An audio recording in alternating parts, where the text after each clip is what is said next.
The oral tradition in Chinese martial arts often gives us contradictory information. Sometimes we're told that the student is supposed to train only like things like the qigong, like the body conditioning material, by itself before it begins even technique.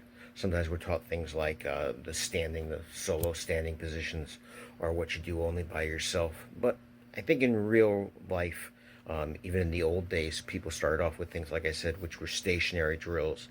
And at first, it might be something simple like turning your hips, turning your hips. Then they started introducing technique. There's most people, whether you did even Japanese martial arts or Korean martial arts, sitting in a horse stance and doing techniques. But even though these are supposedly martial arts techniques, I think most people would agree now that they don't look anything like fighting. You also get that sort of absurd arguments that happen on the internet, which is that when you do see a real fight, it doesn't look anything like a form or like these kind of practices, and they say, well, that's not real fighting because it doesn't look like a form.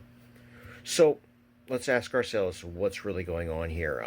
Was Chinese martial arts just so completely disconnected from actual fighting? And I think the answer is no, because obviously it was used for thousands of years, probably, if definitely hundreds of years that we can document as a real combat art. But the training was not as straightforward as just getting somebody ready for combat. So when you're seeing these techniques performed traditionally, being practiced traditionally in stances, even with the traditional footwork, you're seeing a lot of things going on at the same time.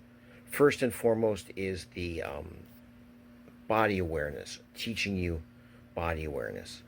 Second is it's teaching you concepts, things like turning into the technique, using your waist power, extending like pulling a bow. Things that necessarily wouldn't look that way in a real fight, but they're being trained to train these concepts and this kind of body awareness. Some of it is physical conditioning, doing techniques in a more difficult way than necessarily they have to be done, just as conditioning. And then finally, as fighting technique. So, we often say, or I often say, that the strength of Chinese Kung Fu is the weakness of Chinese Kung Fu, which is that you're training a lot of things at the same time, which can be both good. Oh, look, by practicing just something like a stationary stance punching drill, I'm learning a lot of things at the same time. But second of all, I'm not necessarily learning directly fighting.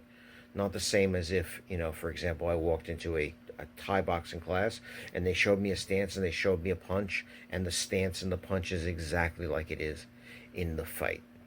So, Chinese martial arts was never like that. Chinese martial arts has always been different in that sense, and we are dealing with that.